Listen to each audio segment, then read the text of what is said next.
We live in the age of advanced engineering, yet our bridges begin to crumble. After just 50 years, our roads crack every single winter. It seems that our modern concrete structures are designed to fail. Rain seeps into the cracks, corroding the steel skeleton inside, slowly destroying the structure from within. We accept this cycle of repair and destruction as the price of progress. But is it? Look at our modern skylines. Impressive, yet fragile. A temporary triumph over nature. Engineers struggle to keep these walls standing, fighting a losing battle against time itself. 2,000 years ago, an ancient empire built structures that didn't just survive. They are still standing. The Pantheon in Rome, a temple to all the gods and a monument to eternal engineering. It is still the largest unreinforced concrete dome in the entire world, defying gravity for 2 millennia. As the sun moves across the floor, it marks the passing of centuries, while the building remains unchanged. The massive bronze doors still open and close, just as they did for the emperors of old. Even the bricks, laid by hands long forgotten, show a durability that mocks our modern efforts. How is this even possible? How does ancient marine concrete outlast our modern steel-reinforced cement? Did the Romans possess a secret technology that we lost? For centuries, we tried to crack this code. We looked at their maps, studied their volcanoes, and searched for the source of their power. Across the Roman countryside, the aqueducts still carry water, standing as silent witnesses to a lost science. The Romans didn't use modern cement. They used something nature provided, right in their backyard: volcanoes. Specifically, they used volcanic ash, known as Pozzuoli. They believed this magic powder was the key.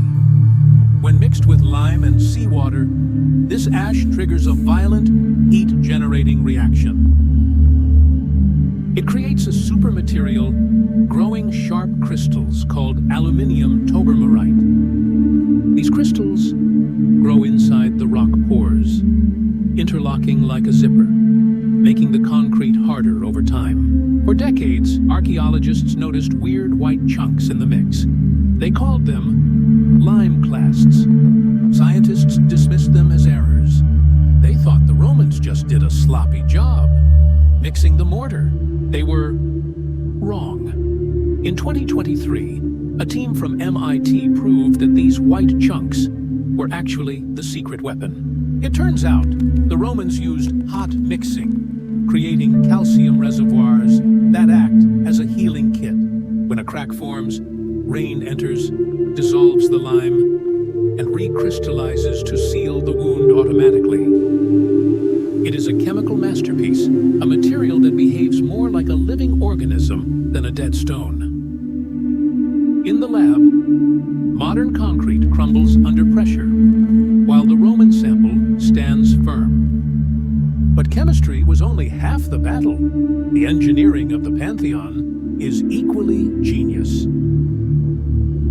To stop the heavy dome from collapsing, Roman engineers changed the recipe as they built higher. At the bottom foundations, they used heavy basalt rock for maximum strength and stability. But at the very top, they switched to pumice, a volcanic stone so light it actually floats on water, layer by layer, heavy to light. No steel beams, no computers, just pure Roman ingenuity. We owe much of this knowledge to one man, Marcus Vitruvius Pollio, the master architect. In his famous scrolls, written in 30 BC, he described the exact recipe for this miracle stone. He drew plans, he calculated loads, and he understood that durability was the ultimate goal. He commanded legions of builders, turning the volcanic dust into the foundation of an empire.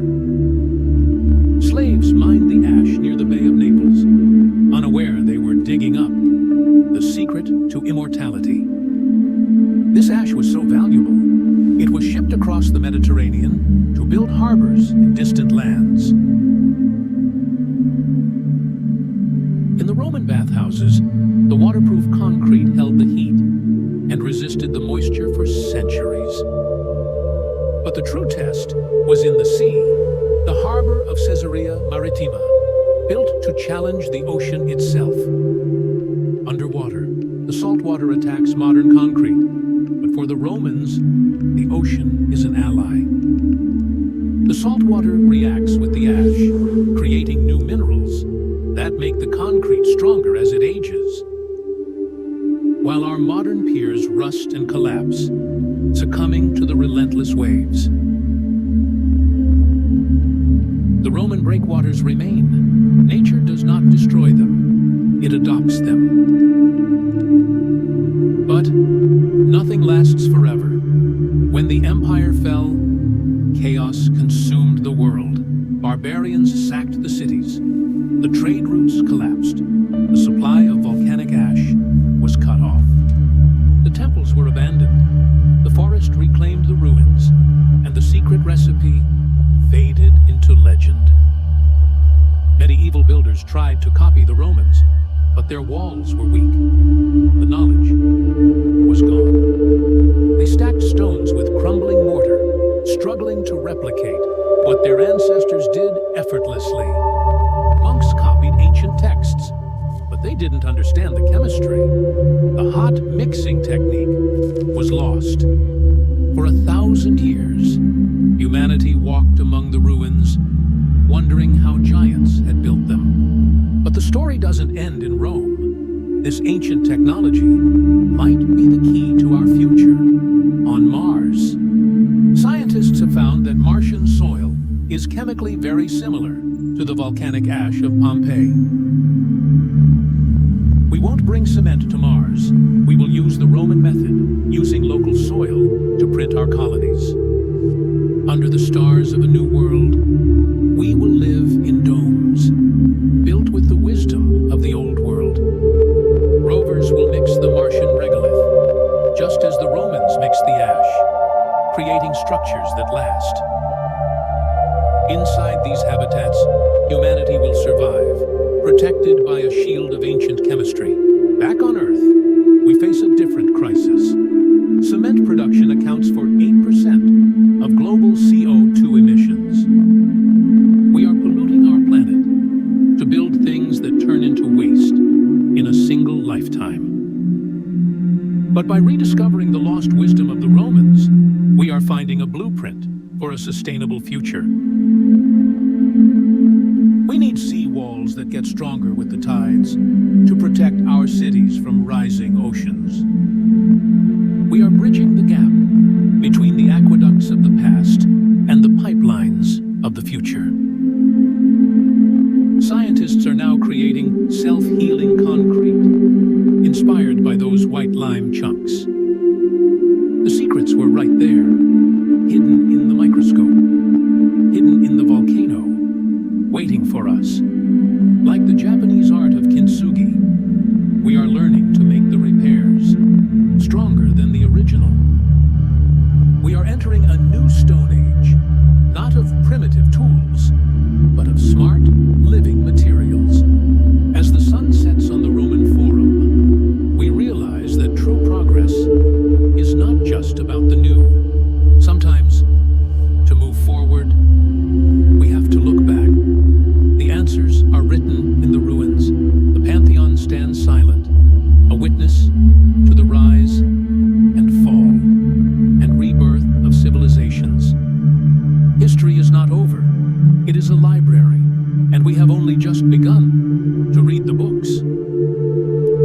If you enjoyed uncovering this mystery, hit that subscribe button. Thanks for watching.